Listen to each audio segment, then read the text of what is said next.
வணக்கம் மக்களே. இந்த வீடியோவில் நம்ம என்ன செய்தி பார்க்க போகிறோம்னா, நான் செத்ததுக்கப்புறம் அசிங்கமான ஃபோட்டோஸை போடாதீங்க, கண்ணீருடன் மும்தாஜ் பார்த்தீங்கன்னா கோரிக்கை விட்டுருக்காங்க. வாங்க என்ன தகவல் என்ன செய்தின்னு இந்த வீடியோவில் விரிவாக பார்க்கலாம். அதுக்கு முன்னாடி முதன்முறையாக நம்ம சேனலை ஃபஸ்ட் டைம் பார்க்குறீங்கன்னா சப்ஸ்கிரைப் பண்ணாதவங்களாம் சப்ஸ்கிரைப் பண்ணிக்கோங்க. பெல் பட்டன் சிம்பிள் அமைக்கி நம்ம சேனலோட நோட்டிஃபிகேஷனை எனபிள் பண்ணிக்கோங்க. நாங்கள் போடுற வீடியோ எல்லாமே உங்களுக்கு உடனுக்குடனே வந்து சேரும். வாங்க என்ன தகவல்னு இந்த வீடியோவில் பார்க்கலாம்.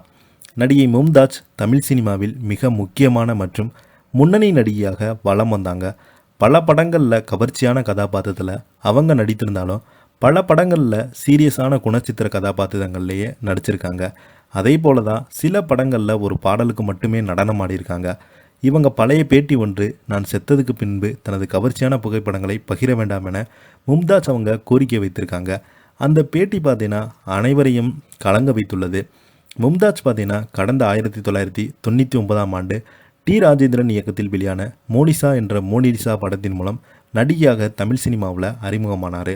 அதன் பின்பு குஷி, சாக்லேட், லூட்டி, மலபார் போலீஸ், ஏழுமலை உள்ளிட்ட பல வெற்றி படங்களில் நடிச்சிருக்காங்க மும்தாஜ் அவங்க.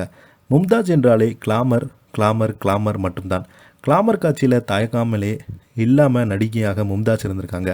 இப்படியான நிலையில் கடந்த 2013ஆம் ஆண்டு அத்திண்டிகா தரிடா என்ற படத்தின் கடைசியாக நடித்தாங்க. அதன் பின்பு இவங்க சினிமாவிலிருந்து முழுவதுமாக வெளியேறிட்டாங்க. 2018ஆம் ஆண்டு விஜய் டிவியில் ஒளிபரப்பான பிக்பாஸ் தமிழ் சீசனில் கலந்து கொண்டாங்க. அப்போது அவங்க பலரது கவனத்தை மீண்டும் ஈர்த்தாங்க. அப்போது அவங்க சக போட்டியாளரிடம் பேசிய ஒரு விஷயம் பலரது கவனத்தை ஈர்த்தது. அதாவது, நான் எந்த சிறு வயதிலுமே கிளாமராக நடித்ததே கிடையாது, எப்போது அதை பற்றியும் கவலைப்படாமல் நடந்திருக்கேன். ஆனால் இப்போது நான் நடித்த படங்கள், நடனமாடிய பாடல்கள் எல்லாமே உடன் பிறந்தவர்கள் குழந்தைகளோடு அமர்ந்து விட்டு பார்க்க முடியல. எனக்கு அவ்வளவு சங்கடங்களை கொடுக்குது என தெரிவித்திருக்காங்க. இவங்க பலரது கவனத்தையும் ஈர்த்திருக்காங்க. சினிமாவிலிருந்து முழுவதுமாக விலகியிருந்த மும்தாஜ் தற்போது முழுக்க இறை வழிபாட்டிலும் ஆன்மீகத்திலும் இறங்கிட்டாங்க. இதுவரை 3 முறை மக்காவிற்கு சென்றிருக்காங்க. மக்கா என்பது உலகம் முழுவதும் இல்லை, இஸ்லாமியர்கள் ஆன்மீக பயணம் சென்றடையும் இடம். இங்கு செல்லும் இஸ்லாமியர்கள் ஆசீர்வதிக்கப்பட்ட என்று நம்பிக்கை இஸ்லாமிய மக்களிடையே உள்ளது. இந்த ஆண்டு தொடங்குவதற்கு முன்பு கூட மும்தாஜ் அங்கே சென்றிருக்காங்க. மும்தாஜ் ஆன்மீகதாக மாறிவிட்டது பேட்டி ஒன்றில் பேசும்போது, நான் சிறு வயதிலேயே எனது மதப்பகமாக குரானில் என்ன உள்ளதோ தெரிந்து கொள்ளாமல் போய்விட்டனே. அதனை படித்திருந்தால் அந்த அர்த்தங்கள் எனக்கு தெரியும்.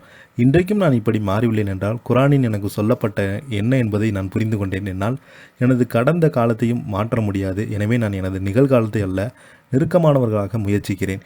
நான் அனைவருக்கும் வைக்கும் ஒரே கோரிக்கை உள்ளது. அதாவது, நான் இறந்த பின்பு எனது அசிங்கமான அல்லது கவர்ச்சியான கிளாமரான புகைப்படங்களை பகிர வேண்டாம். எனது கடைசி ஆசையாக இதனை எடுத்துக்கொள்ளுங்கள். நீங்களும் எனது அசிங்கமான புகைப்படத்தை பகிர்ந்தால் அது எனது மரணத்தில் எனக்கு வலியை கொடுக்கும் எனது பேசியிருக்காங்க.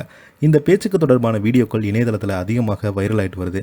இதை பற்றி நீங்கள் என்ன கீழே உள்ள கமெண்ட் பாக்ஸில் மறக்காமல் பதிவிடுங்க. இந்த வீடியோ உங்களுக்கு பிடிச்சிருந்தால் லைக் பண்ணுங்கள், ஷேர் பண்ணுங்கள், கமெண்ட் பண்ணுங்கள். நன்றி, வணக்கம்.